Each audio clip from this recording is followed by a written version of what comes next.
Estamos mirando manifestaciones de una angustia piadosa. Lo que hemos afirmado, hermanos, es que aunque Dios se compadece de nuestras angustias, también es voluntad de Dios que aprendamos a regular nuestros afectos por la palabra de Dios y en la influencia del Espíritu. Hablamos que no toda aflicción o no toda manifestación de angustia y aflicción es ilegítima. Hay una manera de manifestar sufrimiento legítima y una que no es. Por eso nos preguntamos, ¿qué le está permitido al cristiano que sufre y se duele? Positivamente, aquello que es legítimo y permitido cuando éste sufre. Esta mañana mirábamos que es completamente legítimo que el creyente se duela bajo la aflicción, reconociendo la mano de Dios en esto. Habíamos acabado diciendo que lo que no le es lícito es excederse en el dolor, no regular su afecto, ni asumir que tiene un permiso especial de Dios para pecar bajo estas circunstancias o olvidar la mano de Dios en su sufrimiento. Así que vamos a proseguir el tema, hermanos. Y lo segundo que entendemos por la Escritura, que es legítimo para el cristiano, es que el alma afligida exprese de manera apropiada su dolor ante Dios y ante los hombres. Es legítimo, es bueno, no es malo que el alma en aflicción exprese, pero escuche, de manera apropiada su dolor ante Dios y ante los hombres. Como dijo el puritano, es mucho más apropiado para un cristiano comentar sabiamente sus problemas que sofocarlos repentinamente. Y aquí es donde debemos hacer notar que la queja puede ser legítima. No estoy diciendo que la queja sea legítima, sino que puede ser legítima si se mantiene en sus buenas motivaciones y en sus adecuadas expresiones. Lo que quiere decir que se puede expresar angustia de forma ilegítima o pecaminosa cuando nuestras motivaciones con la queja no son buenas o cuando nuestras expresiones de queja no son las adecuadas. Hay diferencia enorme entre quejarse de algo y ser quejumbroso, entre hacer saber de un dolor que andar llorando como si toda la vida fuera un dolor. Es distinto quejarse que camuflar bajo una queja variedad de pecados. Es diferente quejarse a Dios que quejarse de Dios. Y no es igual quejarse ante los hombres que sofocar a los hombres quejándonos con ellos. Es que vamos a desentrañar un poco lo que les acabo de decir. Vea el video de todas maneras. Hay que mirar y pensar en lo que dije, muy importante. Primero, en este punto, en este mismo segundo punto, que no hay pecado en llevar una queja humilde delante de Dios, pero sí hay pecado en quejarse de Dios. No es pecaminoso, hermanos, manifestar queja delante de Dios si esta queja se expresa con humildad. Lo que sí es pecado es quejarse de Dios. Dios espera que sus hijos le llevemos a Él nuestras penas. Quiere decir que es voluntad de Dios que nosotros nos quejemos delante de Él. El Salmo 50:15 dice: e invócame en el día de la angustia. Este es un mandamiento, miren. Es un mandamiento. El día que esté angustiado, invoque al Señor. Así que el Señor no dice, ni se le ocurra estar angustiado porque a mí no me gusta a gente quejetas. pues hay ciertas quejas que realmente no le gustan. Sí, lo vamos a ver. Pero hermano, la Biblia dice que cuando usted esté angustiado, ¿qué debe hacer? Invocar, orar, buscar su rostro. Esto es voluntad de Dios. No hay que afectar fortaleza. Afectar fortaleza es, como popularmente decimos, hacernos los fuertes. Como enseña el carismatismo, la Biblia realmente dice que nosotros debemos reconocer nuestras cargas, angustias y dolores y llevarlos al Señor en humildad. El Salmo 42:2, que leíamos públicamente esta mañana, dice: delante de Él expondré mi queja, delante de Él manifestaré mi angustia. Es voluntad de Dios, es legítimo que cuando usted esté afligido, cargado, dolorido, presente su queja delante de Dios. ¿No se sentiría ofendido un esposo comprensivo que llega a enterarse de la aflicción de su esposa por una amistad que tiene ella? No estoy hablando del esposo intemperante, que anda diciendo a la mujer: no me moleste, no haga mala cara, usted sí es mujer. Pues sí, eso es, no llore. Hablo del esposo comprensivo que está madurando en el Señor, que le pregunta a su esposa, pero resulta que su esposa está sufriendo de algo y él no se entera por boca de su esposa, pero por boca de una amiga de su esposa. ¿Cuánto dolor le supondría esto a un marido comprensivo? ¿O cómo sería la ofensa de un padre amoroso que se entera del sufrimiento de su hijo por un amigo de su hijo y no por su propio hijo? Porque que Él le ha dado su cariño, su amor. Querido cristiano, ¿tiene usted un Padre celestial a quien debería acudir los hijos sino a su Padre para hacerle saber su queja? ¿No tiene padre? ¿Está huérfano? Como nos dicen los católicos, que nosotros somos los hermanos separados, que ellos tienen mamá y papá, padre y madre. En cambio, nosotros somos huérfanos. No os dejaré huérfanos.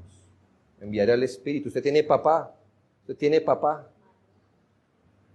El Padre celestial. ¿A quién deberíamos acudir los hijos cuando estamos afligidos, adoloridos, necesitados, sino a nuestro Padre? ¿De dónde podemos esperar alivio y consuelo sino del mismo Señor?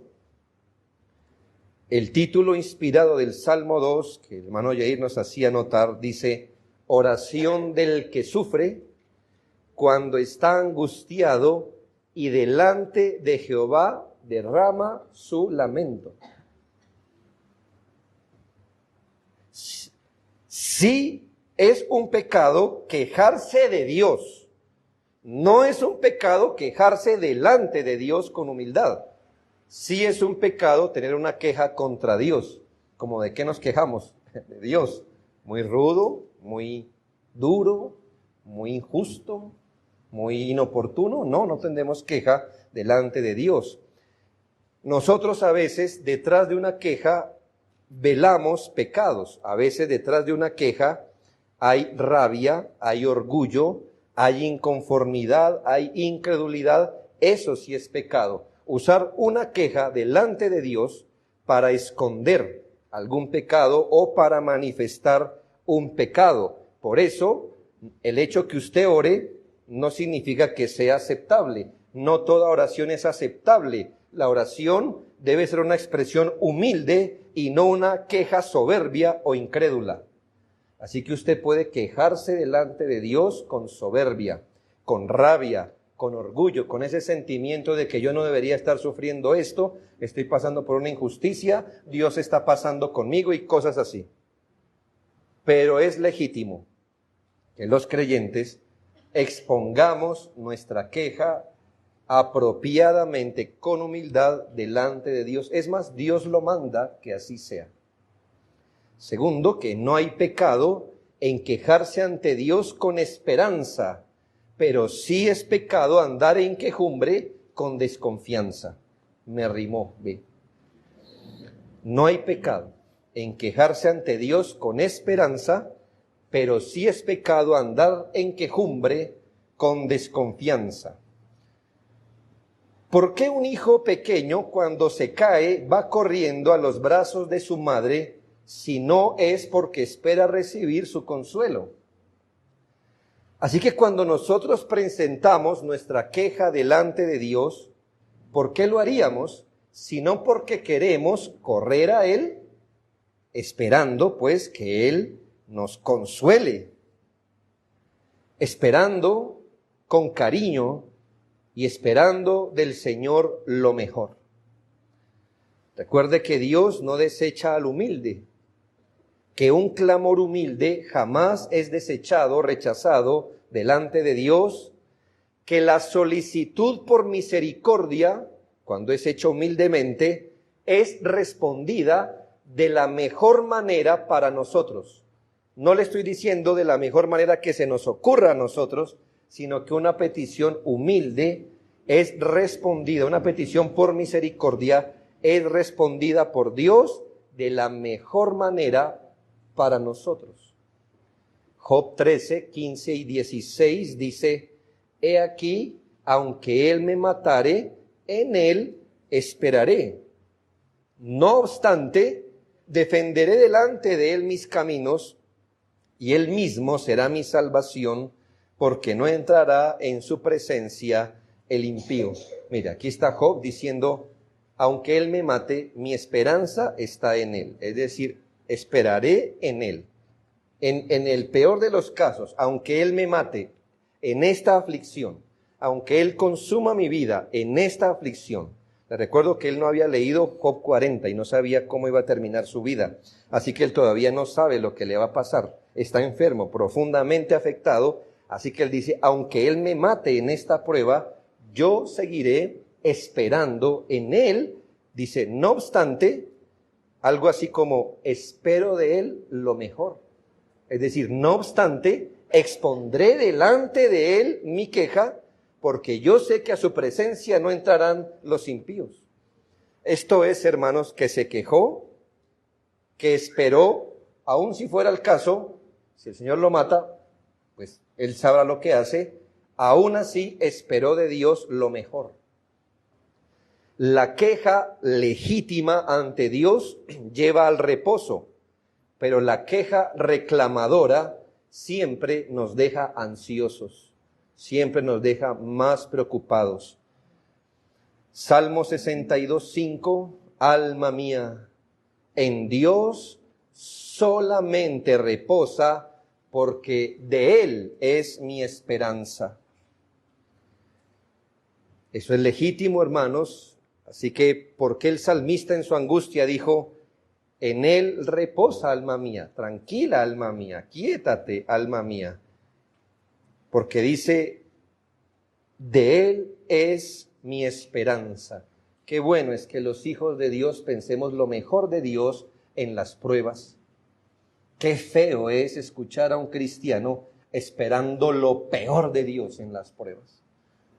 Lo peor, lo peor.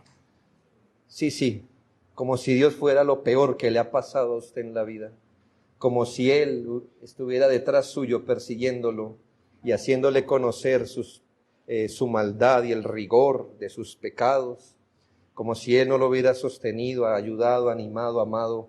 Esperamos lo peor de Dios. No, este Dios ya sacó su espada y me va a destruir. Pues debería eso añadirle: pero aunque Él me destruya, en Él espero, pero seguro que Él hará lo mejor. Yo espero de Él lo mejor. Reposa en Dios, porque de Él es mi esperanza, pero recuerde que andar quejándose, lamentándose, llorando, desesperado sin hallar consuelo, es pura desconfianza. Consideremos las palabras de Dios al pueblo de Israel en el desierto en Números 14, 27. Mire, y aquí, queja no siempre es lo mismo. Le enseñé que hay una queja legítima. Salmo dijo: expondré mi queja delante de Dios. Pero aquí hay otra queja, es la que a Dios no le gusta. Números 14, 27, ¿hasta cuándo oiré esta depravada multitud que murmura contra mí las querellas de los hijos de Israel que de mí se quejan. ¿Nota la diferencia? Hay una queja humilde delante de Dios, una queja esperanzadora, donde yo espero de Dios lo mejor. Hay una queja donde yo estoy resentido con Dios y llevo ante Dios mi resentimiento, mi rabia. ¿Sabe? El Señor toma eso como una queja, pero esa queja no le agrada. Es más, el Señor dijo, esta gente quejándose que por agua, que por codornices, que por comida, y entonces el Señor aquí le respondió su petición. ¿Quieren codornices? Entonces tengan codornices y se las van a comer hasta que les salga por las narices. Y dice la Biblia que no habían comido su primer bocado cuando la ira de Dios se encendió en el campamento. Tercero, no hay pecado en la queja sentida, pero sí en la queja exagerada de malas expresiones, sentimientos o acciones. Cuando hablo de queja sentida, es una queja que usted realmente siente, es decir, que es producto de lo que realmente usted está sintiendo, es una queja real. No hay pecado en una queja sentida, pero sí hay pecado en una queja exagerada de malas expresiones, sentimientos o acciones.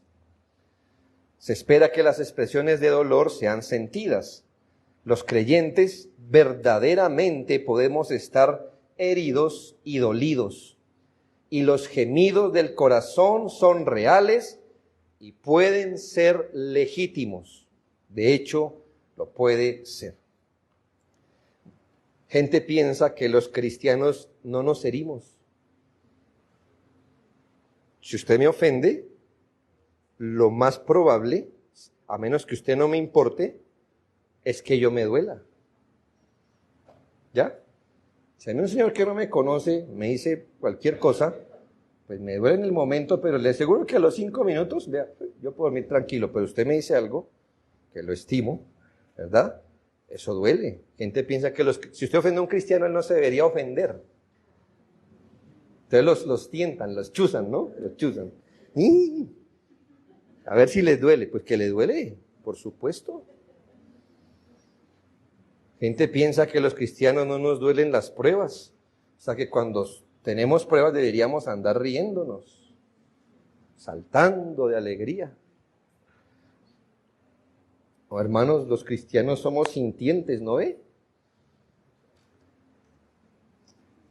Los gemidos del corazón salen de verdad realmente. No quiere decir que entre menos le duela, la causa de su queja es más cristiana. Es decir, si no me duele tanto, es que yo estoy más maduro. No, hermano. Usted puede ser tan maduro como Elías y todavía sentarse debajo de un árbol y decir, llévame, Señor, llévame. Tan maduro como él, tan maduro como Pablo, y decir, Señor, quítame este aguijón. Tan maduro como ellos, como David, tan maduro como David, y decir, Señor, preferiría tener alas como las palomas y volar de mis problemas y no volverlos a ver, tan maduro como ellos. Gente piensa que entre menos le duela es más cristiano. No necesariamente, hermanos. El dolor es dolor. El Salmo 55:4 encontramos una queja y dolor nada superficial. Mire, Salmo 55. Todo un hombre de Dios, ¿verdad? Y dice, mi corazón está dolorido dentro de mí y terrores de muerte sobre mí han caído. Esta persona aún pensaba que en su dolor iba a morir. Le dio miedo. Pensó que iba a morir. Sin embargo, aunque esto es legítimo, lo que es ilegítimo es la queja exagerada. La queja que se sale de control Y usted sabe que la queja se está saliendo de control cuando los malos pensamientos se salen de control, como por ejemplo, un ejemplo, aquellos que en su dolor se niegan a ser consolados. Jacob en Génesis 37:35 dice, y se levantaron todos sus hijos y todas sus hijas para consolarlo, mas él no quiso recibir consuelo, y antes dijo esto, descenderé enlutado a mi hijo hasta el Seol, y lo lloró su padre. El punto no es que era pecaminoso que él estuviera dolido por un hijo que él pensaba que estaba muerto.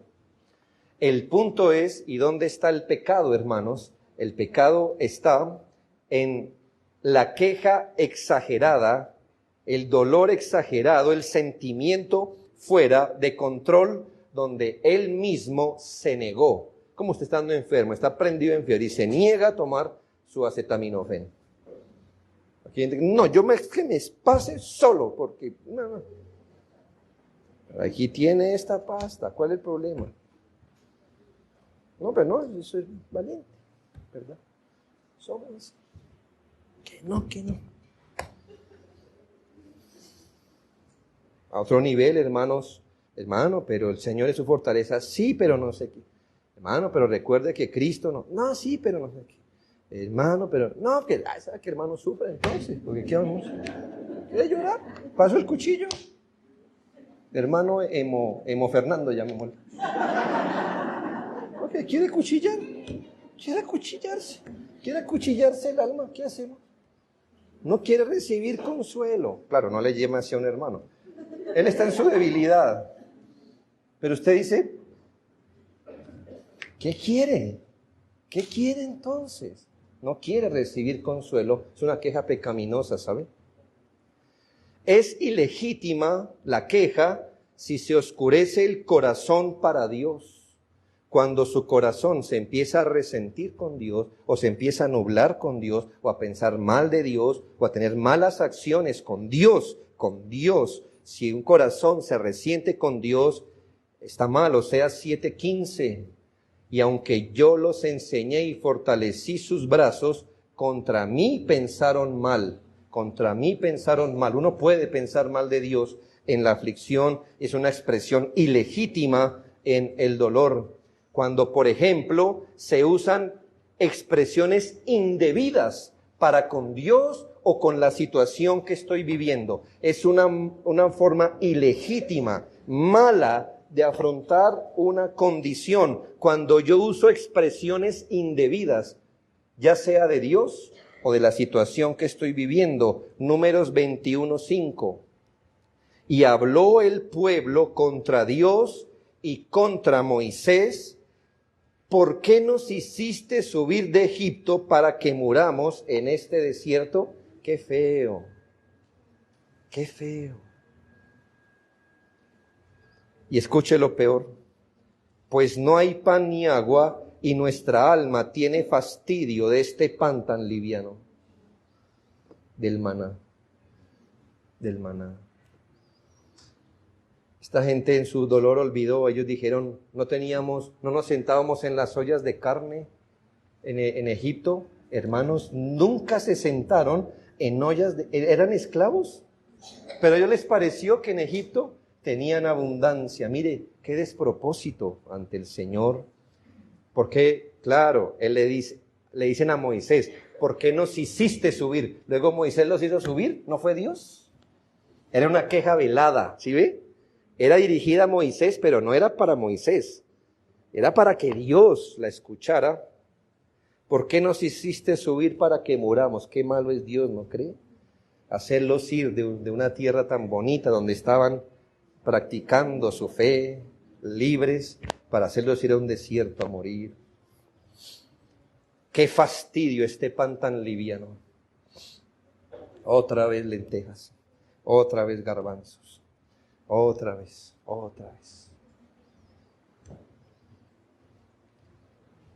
Qué horrible que aún nuestros hijos, que no se aprenden ni un versículo, ya sepan decir esto. ya lo saben decir. Por eso siempre decimos que su hijo sea pequeño, no le exime de buscar un Salvador, porque nunca es tan pequeño para pecar. Tiene la capacidad de hacer mala boca frente a las bendiciones de Dios. Entonces, si tiene esa capacidad para pecar, tiene la responsabilidad de buscar el perdón de sus pecados.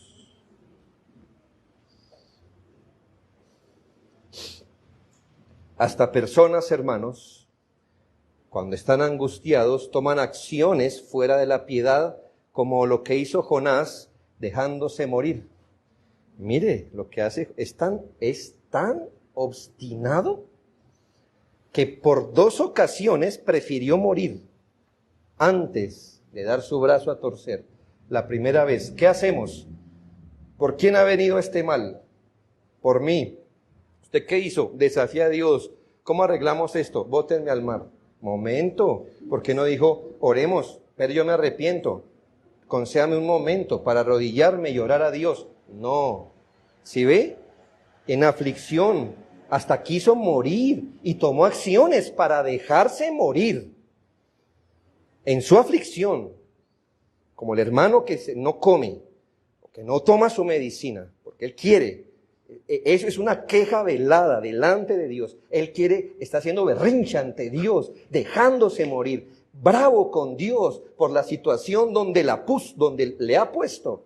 Se quiere dejar morir. Y la segunda vez, él dijo, es mejor morir que vivir debajo de una calabacera. Aunque no hay pecado en la queja sentida, sí hay pecado en la queja exagerada de malas expresiones, de malos sentimientos o de malas acciones. Y cuarto, no hay pecado en confiar nuestras quejas a los hermanos, pero sí a cualquier persona y de cualquier manera.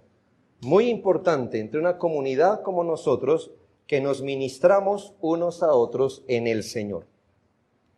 Hermanos, no hay pecado en confiar nuestras quejas a los hermanos, pero sí a cualquier persona y de cualquier manera. Hermanos, Dios conoce nuestra debilidad y miremos no a los pequeños de la fe, porque usted diría, pues un pequeño en la fe va a buscar comentar sus penas a los hermanos. Miremos a Job. ¿Quién era Job? ¿Qué dice Job 1:1? ¿No era un hombre recto, justo, íntegro? Como él no había en la tierra. Hermanos, eso es una acreditación colosal. Ya que como él no se conocía a una persona, eso es otra cosa. Así que no es un niño en la fe. En Job 19:21 dice, oh vosotros mis amigos, tened compasión de mí, porque la mano de Dios me ha tocado. El mismo Job, la estatura, vea. Él comentó o ventiló su dolor, su sufrimiento a sus amigos y les pidió que le tuvieran compasión porque la mano del Señor le había tocado. Y era verdad, ambas cosas. Dios le había tocado. Y segundo, que en el sufrimiento uno necesita o requiere simpatía de sus hermanos. Nuestro Señor Jesucristo mismo buscó la simpatía de sus amigos. ¿Alguien más gigante que Jesucristo? Dice Mateo 26, 37 y 38, y tomando a Pedro y a los 2 hijos de Zebedeo, comenzó a entristecerse y a angustiarse en gran manera. Entonces Jesús les dijo, mi alma está muy triste hasta la muerte, quedaos aquí y velad conmigo. Cuando usted ve a Jesucristo pidiendo simpatía por su dolor, manifestando no su imperfecta humanidad, sino su perfecta humanidad, nota que comentar el dolor a su amigo en la fe es legítimo. Es legítimo. Como dice alguna traducción de Proverbios 17:17, que Dios ha levantado hermanos para el día de la angustia. Dios ha buscado hermanos, y ellos en el día de la angustia, usted no los ve en el día de la calma, pero Dios los ha levantado para el día de la angustia, y es una misericordia divina para asistirnos. Nadie puede pensar que en grandes angustias podrá llevar solo su dolor. Si usted piensa eso, usted es soberbio. Usted no se conoce. Usted no conoce la fuerza de una angustia, ni la bendición de un amigo. Usted no sabe de eso. El que no busca simpatía entre sus hermanos, no sabe qué es sufrir de verdad. Y tampoco sabe qué es tener un amigo en la fe, o un hermano, llamémosle así. Pues aún al Hijo de Dios en el Getsemaní se le dieron ángeles para reconfortarlo. Lucas 22:43. Hermanos prefieren en su soberbia sufrir solos, mantener al margen las gracias y los recursos de Dios en un hermano querido. A algunos les parece que mantener al margen a los amigos en la fe, mantenerlos lejitos de sus problemas, es lo más de maduros. No, hermanos. Hacer esto no los hace más maduros, sino más duros, lo que no es igual. ¿Ya? Esto no hace a nadie más maduro, lo hace más duro, que no es igual. Maduro y más duro no es igual.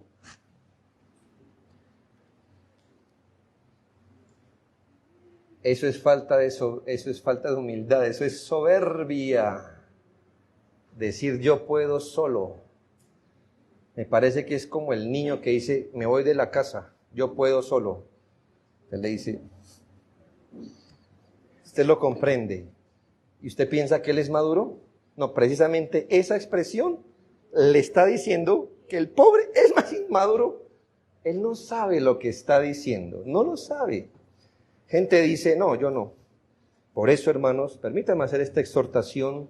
Muchos de ustedes sufren y mantienen al margen no solo a sus pastores, sino a sus propios hermanos. Y dice la Biblia, si alguno está enfermo, quédese solo, no le diga a nadie, sufra solo, cárguese, que eso es lo más maduro. No, lo más maduro es que obedezca, llame a los ancianos de la iglesia.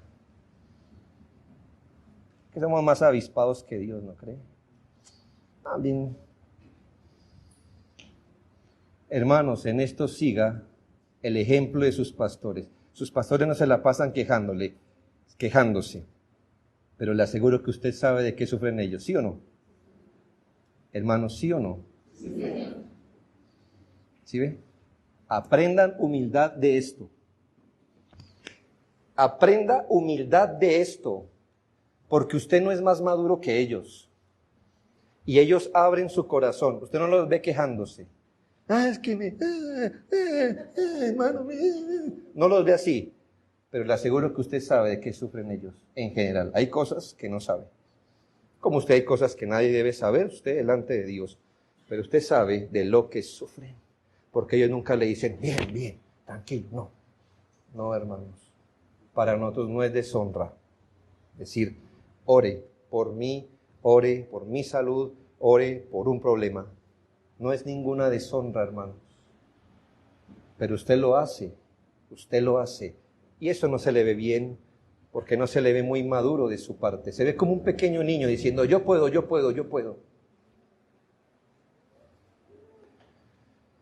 No espere de nosotros la solución, porque esa solo viene de Dios. Pero a veces Dios levanta amigos para el día de la angustia. ¿Qué es ilegítimo? Descargar en cualquier hombre todo el peso de nuestra carga. Eso sí es ilegítimo. Porque eso solo debe ser privilegio y potestativo de Dios, derramar todo mi corazón delante de Dios. Los únicos oídos que deben recibir todo el peso de mi queja son los oídos de Dios. ¿Qué es ilegítimo? No comentar mis angustias, no pedir simpatía en mi dolor. Es ilegítimo descargar todo el peso de nuestra carga en un hombre. Porque para eso está Dios, ¿no cree? Una persona que no es sabia en quejarse con otro puede agobiar el corazón de su amigo y al mismo tiempo no hallar consuelo, ¿no le parece?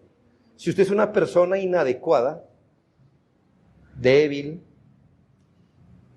y yo le boto tremenda carga, ¿sabe?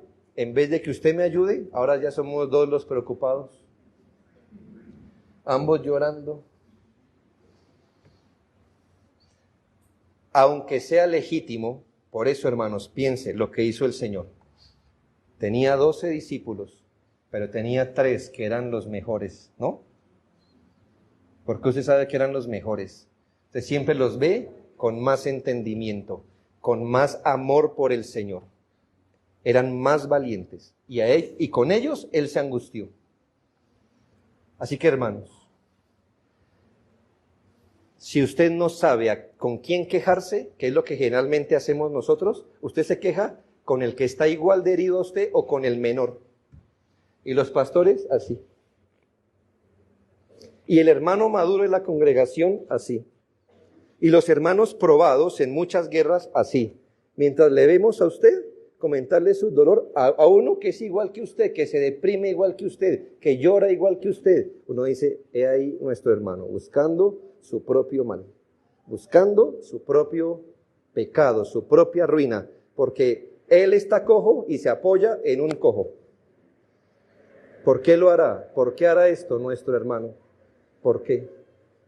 Yo le voy a decir alguna razón de por qué creo que pasa. Porque usted quiere que alguien le diga, pobrecito, yo soy así, ay, y lo cuchichee y le diga, pero no que le brinde consuelo bíblico.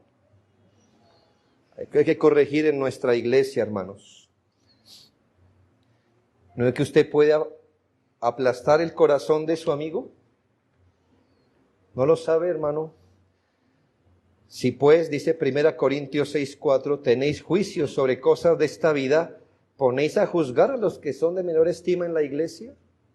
No, hermano, comente un problema, quien puede lidiar con él, mentalmente, emocionalmente, que le pueda dar cierto consuelo. Hermanos, abrir el corazón a un cristiano piadoso, experimentado, de buen conocimiento y tierno, es una gloria.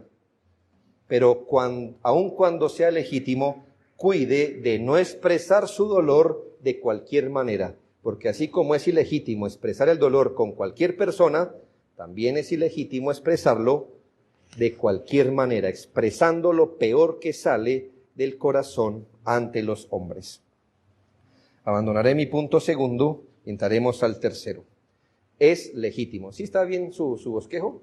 Vimos el primero esta mañana, el segundo, que tenía 4 puntos abajo. Tercero, es legítimo que un cristiano en su aflicción o dolor se juzgue a sí mismo como la causa de sus aflicciones. No está mal hacerlo, no está mal hacerlo. Que cuando uno sufre, no está mal que uno al comienzo se juzgue a sí mismo como la causa de esa aflicción. No está mal.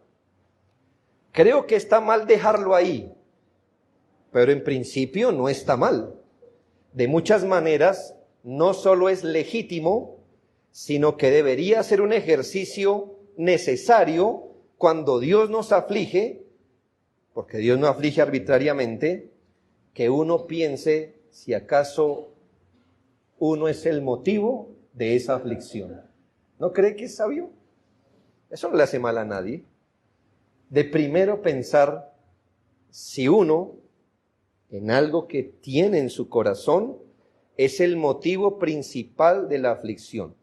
No siempre, exactamente, es como algo que uno hizo o pensó por lo que uno sufre.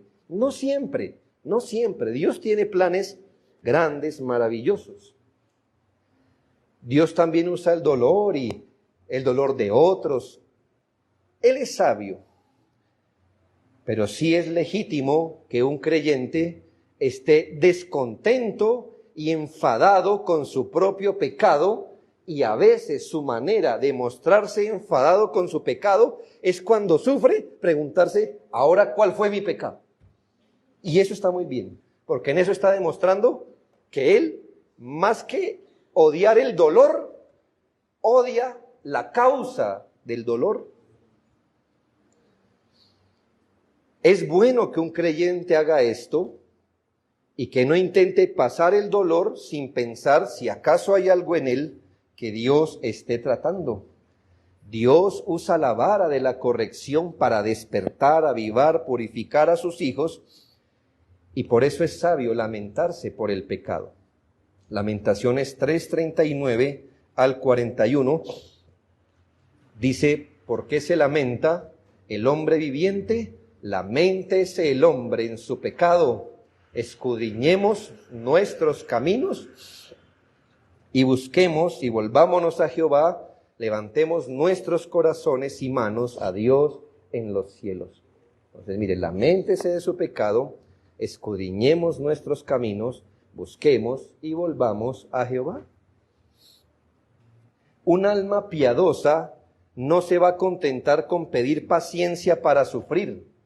También va a pedir a Dios ver la causa de su sufrimiento, si es que eso es posible entenderlo. Un alma llena de gracia en la aflicción es inquisitiva para buscar y enfrentarse a la causa de sus angustias. Mire, Job 10:2. Job 10:2. Otra vez Job. ¿Por qué apelamos a Job, hermano? Pues la Biblia dice que ¿quién más como Job en su sufrimiento, no? Claro, después del varón de dolores, Job, Dios lo hirió como un modelo para nosotros. ¿Qué tal nosotros tuviéramos que aprender por la experiencia? Tuviéramos que sufrir tanto como Job, pero lo vimos sufrir y el Señor nos dejó eso allí. Job 10:2, no me condenes, hazme entender por qué contiendes conmigo. ¿Sí? ¿Por qué no preguntarle al Señor? ¿Es esto lo que estoy viviendo, esta aflicción? ¿Tiene que ver con alguna concupiscencia? ¿Algo que no estoy viendo? Señor, délo por hecho. No pregunte, Señor, soy tan ciego. No, délo por hecho. Señor, soy tan ciego que a veces no veo mi propia iniquidad. Ayúdame a ver. ¿Qué corrupción especial la vara fue enviada a reprender? ¿Por qué negligencia pecaminosa viene a humillarme? El alma que se duele debe ser considerativa. Cuando el alma mira aquello que el alma saca en la aflicción, aquello que el alma busca para consuelo, vemos mucha corrupción, ¿no cree? Cuando usted se hiere, ¿qué su corazón saca en la aflicción? Ahí con eso tiene tarea, ¿no? Pero después, mire a dónde corrió a buscar consuelo, y ahí tiene otra tarea, otro tomo que llenar. Usted dice, mire Señor, puede ser que la aflicción inicial no haya venido por algo suyo, pero cuando usted fue afligido y lo primero que hizo fue correr a todos menos a Dios, usted dice, oiga, ve, qué apresurado soy a buscar la simpatía de cualquiera, menos la ayuda de Dios. Esto trae humildad a nuestra vida y así damos gloria a Dios por habernos herido. Los hombres santos, después que sus corazones son renovados por el arrepentimiento, no se avergüenzan de recordar y confesar sus pecados, tropiezos y caídas vergonzosas para la gloria de Dios. Ahora, eso tiene que tener un balance, lo que le acabé de decir es un balance. Pues recuerde que el creyente ya no es objeto de la venganza o juicio penal de Dios. No lo es. Eso significa que cuando sufre, no diga que el Señor se está vengando de mí. No, le recuerdo que el creyente ya no es objeto de la venganza o juicio penal de Dios. Es objeto de la disciplina amorosa, pero no es el blanco de la justicia inflexible de Dios. Lo que pasa es que si usted no balancea esto, cada vez que sufre, puede empezar a escarbar de manera morbosa sobre su iniquidad pasada, presente y futura, hasta hacerse sangrar la conciencia, y lo que le fue dado para la gloria de Dios y su bien, lo postra en más dolor, incredulidad, falta de amor y certeza de su fe. Yo le estoy diciendo que es sabio preguntarse, ¿soy yo el motivo de esta aflicción? Lo que no es sabio es sacar el cuaderno, porque así lo tenemos fresquitico, ¿no? Ay, será por esto, será por lo otro, Señor, ¿será que no ha perdonado esto, lo otro? Y usted, hermano, es el típico cuadro del que ya la herida le sanó, pero él coge un cuchillo y se empieza a levantar la herida que ya estaba sana hasta que se vuelve a hacer herir la conciencia, porque es que usted debe estar pagando algo en esta vida. Oh, hermanos, ¿y entonces qué fue lo que Cristo llevó en la cruz? ¿Qué fue lo que Cristo llevó en la cruz? Como para que usted se haga sangrar la conciencia, o sea, la sangre de Cristo no le alcanzó, que de todas formas usted tiene que hacerse sangrar la conciencia. Una cosa es que usted diga qué corrupción Dios quiere tratar, y otra cosa es que vaya morbosamente a hacer esto. Considere que si Dios nos fuera a perseguir por cada pecado y nos trajera una aflicción por cada pecado, ¿cómo viviríamos nosotros?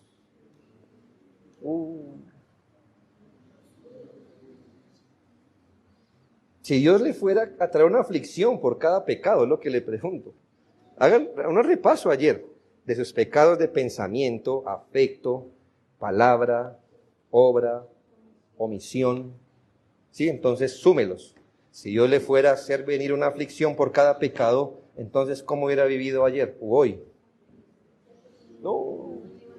Señor, tome ya 40 azotes y usted. Por eso le digo que aunque usted se pueda examinar, eso tiene un balance. No es legítimo ser más escrupuloso y minucioso que Dios, porque el que eso hace, en el fondo, algo de justicia propia tiene, porque piensa que si no pecara tanto, no sufriría tanto.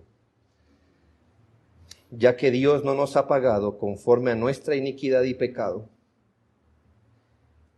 el autoexamen debe ser serio, pero siempre en la gracia del Señor. Y por último, hermanos, es legítimo que el cristiano afligido suplique humildemente a Dios para que la aflicción le sea removida. Legítimo que el cristiano afligido suplique humildemente a Dios que la aflicción le sea removida. Mire, aprenda esto, que es ilegítimo salirse del quirófano. Eso sí, pero hermano, es legítimo que usted pida al Señor, que el Señor, hágalo humildemente, que el Señor remueva su aflicción. Y escuche muy bien esto. Ya que nosotros no creemos en la santificación por el sufrimiento, ¿le da sentido? ¿Usted cree en la santificación por el sufrimiento? Es decir, ¿Dios lo santifica a usted por su palabra y su espíritu o por el dolor? ¿Cree usted eso? Bueno, ¿quién lo cree? Pues defínanse, o no saben.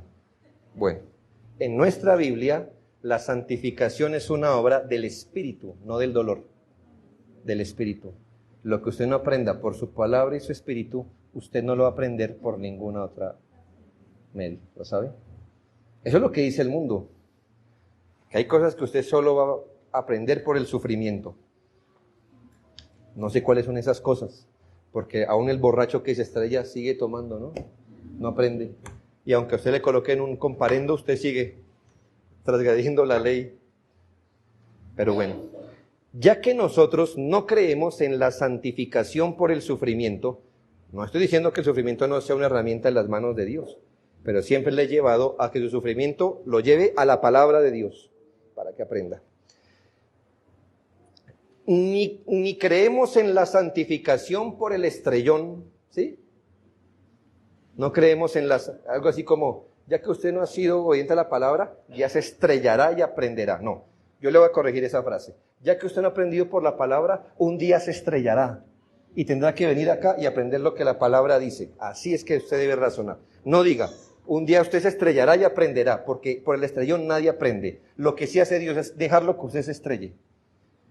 Y luego le dice, siéntese aquí y aprenda de mi palabra.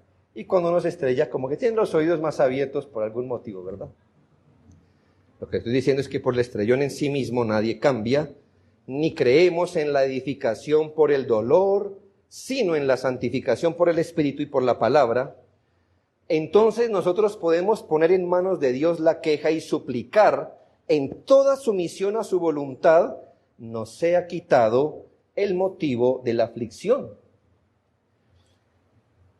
Aquí hay sabiduría, dice este puritano. Cuando la aflicción nos presiona más allá de nuestras fuerzas, cuando nos incapacita para el deber o cuando da ventaja a la tentación, entonces podemos decir con David, quita de sobre mí tu plaga, estoy consumido bajo los golpes de tu mano. Incluso, hermano, recuerde que nuestro Señor Jesucristo, en el día de su angustia, derramó su alma con fuertes gritos y muchas lágrimas, diciendo, Padre, si quieres, por eso humildad, si quieres, pasa de mí esta copa. Él pidió eso. El apóstol Pablo confesó haber pedido varias veces que el aguijón que se le dio le fuera quitado. Es legítimo desear ser librado de esos estorbos y tentaciones que obstaculizan nuestro deber o nos expone a más pecado. Pero, hermanos, es necesario ser sumisos ante la voluntad secreta de Dios y los designios soberanos que Él tiene para con cada uno de nosotros. Él tiene su razón para no librarnos, para no hacerlo ahora o no hacerlo como pensábamos. Nosotros no nos autoinfligimos males y dolores diciendo, entre más suframos, más santos vamos a ser.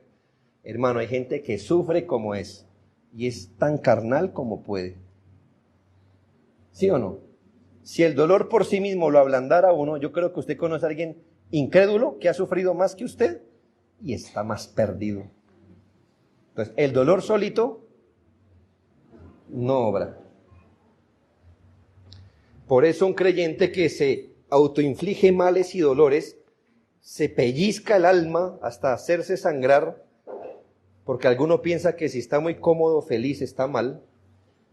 Debemos hallarnos males reales o inventados o exagerando. No está bien hacer eso, hermanos, pero tampoco andar por la vida sacudiéndonos de cada mal sin considerar los tratos de Dios. Considere esto. Debemos ser muy sinceros en meditar el por qué realmente estamos siendo librados de esto y lo otro. Le dije que era legítimo pedir ser librado de algo, humildemente. Señor, si es tu voluntad. Ahora, lo que debemos considerar es por qué estamos pidiendo ser librados de eso. Si usted tiene en la comodidad, en la salud o en su nivel económico un ídolo, pedir ser librado de este mal le será negado o concedido para su mal. ¿Por qué? Porque usted está pidiendo para su ídolo. ¿Ya me entendió? Espero que sí. Si usted considera un bien temporal no como un bien, sino ya como un ídolo, y algo le interrumpe ese bien temporal, y entonces usted pide al Señor que le sea quitado, ¿usted cree que Dios le va a responder algo para que usted sirva a su ídolo? No. Esto le será negado o le será concedido para su propio mal, en disciplina al Señor. Si, por ejemplo, usted es materialista, está en un momento de estrechez, pero usted es materialista y pide ser sacado de esta aflicción de la estrechez, Dios no le va a conceder lo que usted pide. ¿Para qué? ¿Para hacerlo más materialista? No, o se lo va a conceder para su propio mal. Por eso pensamos esto, piénselo siempre. No está mal pedir ser librado. Lo que debe pensar es, alma mía, ¿por qué deseas salir de esto? Háblele a su alma. Pero repréndala de una vez, porque ella le va a decir la palabra correcta. Ella va a buscar el cuaderno y va a decir, ay no, para la gloria de Dios y la qué, el reino de Dios y para la santificación de mi vida y conformidad con Cristo. Sí, para eso es que quiero ser librado. No, no es la palabra correcta. No es lo que salga de aquí. No es repetir como un loro en la mente. Realmente usted dígale, alma mía, ¿por qué quieres ser restaurado en tu salud? Dime por qué, dime la verdad.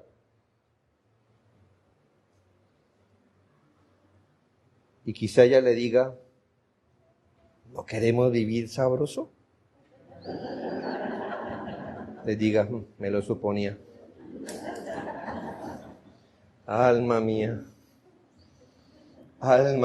mírate, ¿quiere vivir sabroso?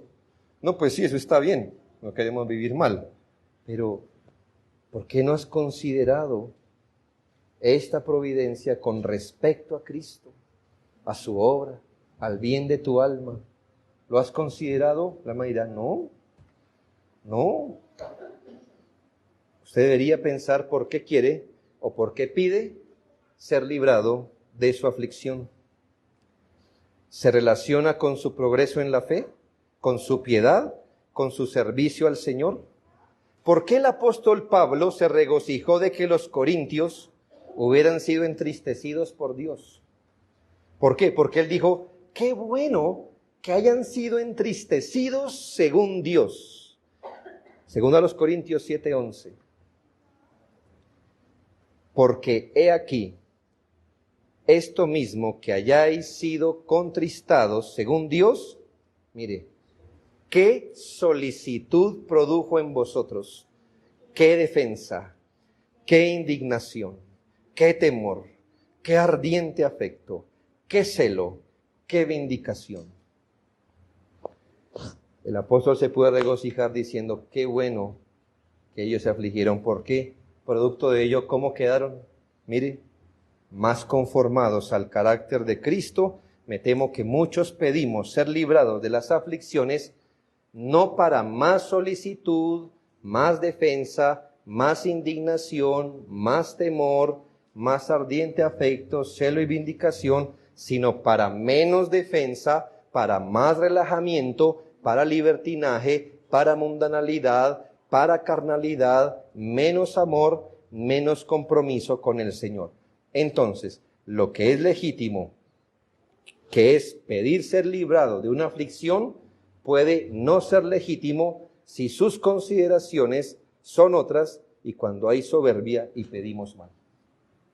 Lleve eso, hermano, en su corazón, como qué se le permite o qué no a un cristiano en la aflicción. Oremos.